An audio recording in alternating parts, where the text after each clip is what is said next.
Good morning, sir. Nandito po ako para iulat yung communication experience ko. Yung communication experience ko, may title po siya na Best of the Best.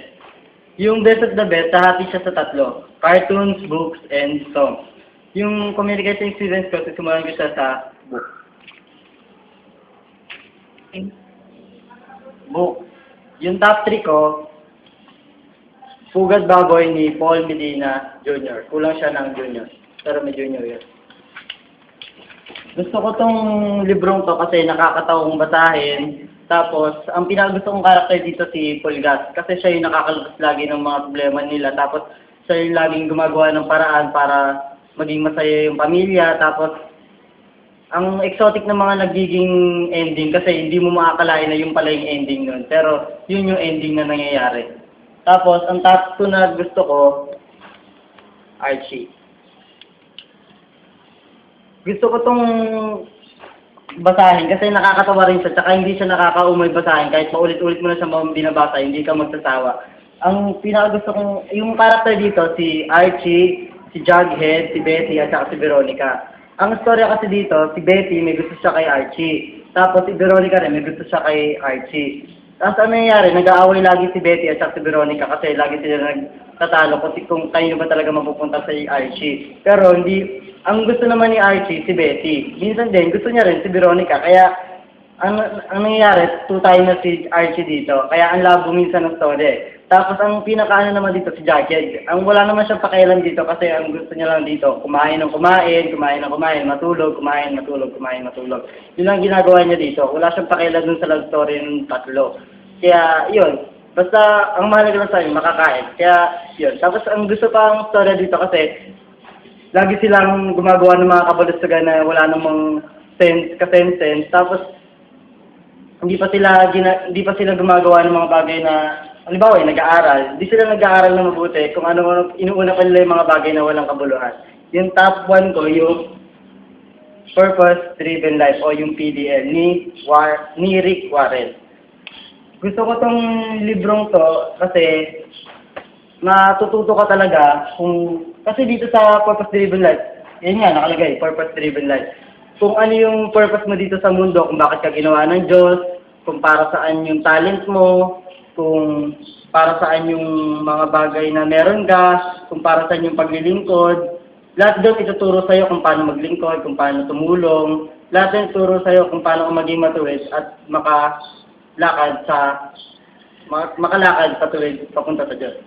Tapos yung susunod ko naman na best of the best ay yung cartoon.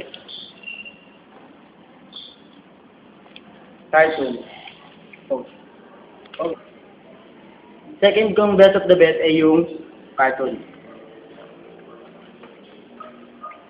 Top 6 ko na pinakagustong palabas ay yung Slam Dunk. Kung bakit Slam Dunk, wala lang. Gusto ko lang kasi nasigan ako sa mga karakter. Ang pinakagusto ko dito si Rukawa at si Sendo kasi astig nilang mag-alley-oop. Lahat ng style ng position ng pag-shoot alam nila. Tapos, wala lang, gusto ko lang din dito si Sakuragi kasi lagi niyang inuungatan si Rukawa kahit hindi naman niya kaya. Pero may times din dito na nakaka-shoot siya. Pero ang pinakagusto talaga dito si Rukawa at si Sendo. Yung top 5 ko, yung Ghost Fighter. Yung Ghost Fighter, kung bakit? Kasi wala lang. Kasi gusto ko yung mga palabas na may powers eh.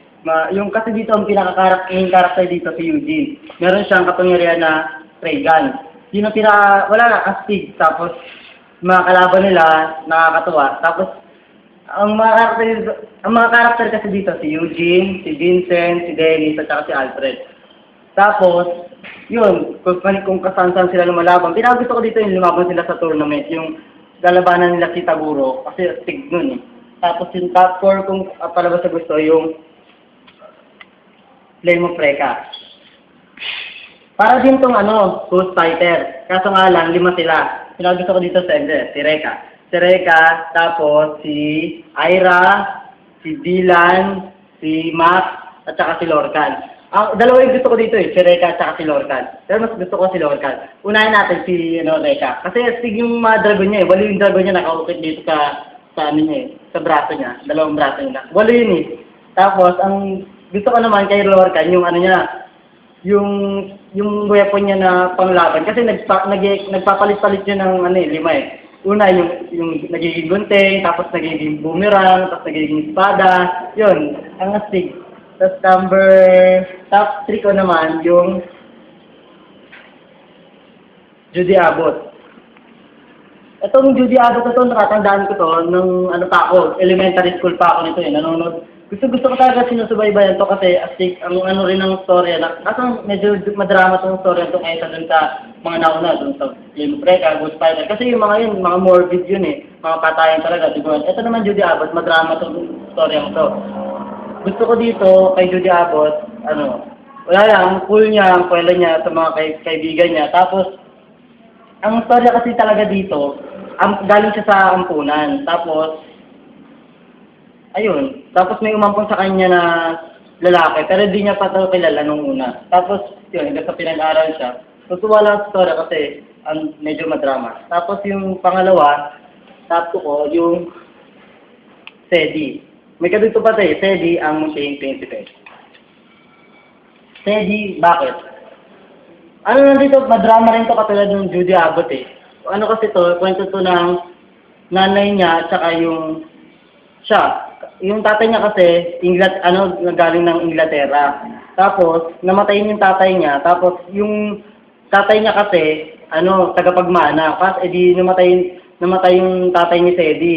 Edi wala nang magmamana. Kaya, ang nangyari ngayon, hinahanap si Sedi kasi siya yung nag-iisang apo nung Duke. Tapos yun, hanggang sa... kaso yung Duke, hindi niya matanggap yung nanay ni Sedi. Kaya, anong nangyari dito? Pinaglalayo sila mag-ina. Di ba, ang drama? Tapos yung top 1 ko naman dito, yung Remy. Di ba, Taikli ng Taikli? Remy. So naman itong Remy ito, madrama rin ito katulad ng Sedi tsaka ng Judy Abbott.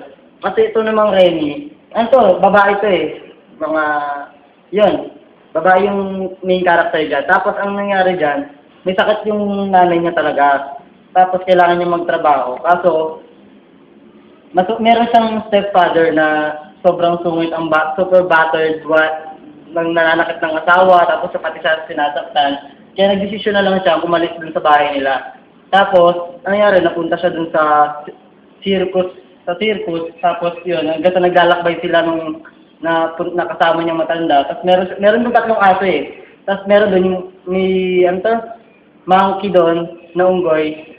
Ang pangalan nun, Julie Court. Nakakatawa nga yun kasi wala lang, basta nakakatawa yung yan. Yung ikatlo kong best of the best, yung song, syempre, song. Yung top 6 kong kantang pinagusto, yung Out of My League ni Stephen P. Yung kantang to, napakinggan ko siya unang-una sa may Riverbank. Akala ko nga yung kumanta nito si Christian Bautista kasi kaboses niya si Stephen Speak. Tuntua ako dito na LSS nga ako dito nung unang napakinggan ko to eh. Tapos sinush ko agad to sa YouTube. Kasi parang nakakantok yung boses niya. Tapos yun, para siyang lalabay. Tapos yung top 5 ko naman, When You Say Nothing at All ni Ronan K. or ni Ronan Keating. Itong When You Say Nothing at All, napakinggan ko siya una sa JS namin. Tapos, yun, natuwa rin ako dito, na LSS din ako. Tapos, yun, hanggang sa finish ko yung tapos yung lyrics, tapos pinrin ko, may sa kinabisado ko, tapos yun. Natatandaan ko pa dito, kinanta ko itong When You Say Nothing at All, nung nag-audition ako sa choral, yung sa Tanyong. Kasi, ang kailangan kantahin nun, English and Tagalog. Nung time na nag-audition ako, dito ako sa kantang to na LSS, kaya ito yung kinanta ko. Tapos, number 4, yung Angels ni David Archuleta. Ito kasi si David Archuleta, isa talaga akong fanatic na, avid fan nito ni David Archuleta. Lahat ng kanta nito, kabisado ko. Pero pinagusto kong kanta niya dito, yung Angels. Yung Angels, isa to sa mga kinanta niya nung concert siya dito sa Araneta. Kaso sayang, dahil hindi pa ako nakakanood ng concert niya. Sobrang dami ng concert niya, hindi pa rin ako nakakanood. Pero gusto ko itong Angels niya. Kasi para sa akin ito yung pinaka-the best na kanta niya. Top 3, Incomplete ni Cisco. Ito naman Incomplete, natatandaan ko to nung grade school pa ako. Dito ko sa, hindi naman ako na-SS sa kanya, pero natuwa lang din ako sa kantang to. Tapos hanggang, kasi lagi ito pinapatugtog nung, yung ate ko kasi, lagi siya nakikinig ng MTV. Sa channel ano pa yun eh, channel 23 pa yung dating MTV. Eh ngayon sa 47 na, kapag sa cable. Tapos ito ngayon, Incomplete na to, na yun, natutuwa lang kasi lagi siya pinatugtog dun sa MTV. Tapos, kahit isang oras, lagi siya pinatutugtog sa MTV, nakakasawa. Pero yun, natuwa rin ako kasi, wala lang, ang saya nung kumakanta doon, tapos, ganda ng lyrics ng kanta. Tapos yung tanto ko naman, yung Kismet ng Silent Sanctuary. Dito na lang. Kismet ng Silent Sanctuary. Ito naman, natandaan ko dito, na-LSS ako dito sa kantang to nung high school ako. Bandang third year high school ako.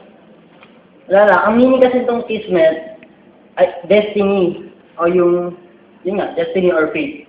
Wala lang, ang ganda kasi ng pagkakanta dito eh. Tapos, ang ganda ng boss ng Silent Sanctuary na nag-solo dito.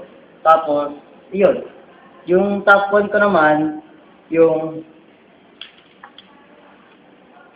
Back at One ni Brian McKnight. Gusto ko tong kantang to kasi natatandaan ko tong kantang to nung pa ako eh, first year high school. Isa rin to sa tanang audition ko nung choral din sa Tanyong. Kasi 2 beses ako nag-audition sa choral kasi umalis ako. Ito yung unang audition ko sa choral nung Back at One, yung ni Brian McKnight. So, tuwa rin ako dito kasi ang ganda nung lyrics ng kanta, tapos na-LSS din ako dito kasi pinatutugtog ko sa radyo lagi dati, paulit-ulit din. Tapos, ito na. Para magbigay ako ng sample, gusto kong katayin yung top 1 kong best of the best song ni Brian McKnight. It's undeniable that we should be together. Unbelievable how I used to say that I thought never. Baby, I need to know if you don't know just how I feel. Then let me show you now that I'm for real. If all things and times I will reveal. Yeah, one, you're like a dream come true. Two, just wanna be with you. Three, girl, it's plain to see that you're the only one for me. 4, repeat steps, 1, 2, 3, 5, make you fall in love with me. If ever I believe my work is done, then I started back at 1. And yun po, dun po nagtatapos sa aking communication experience. Thank you, sir. Get well soon.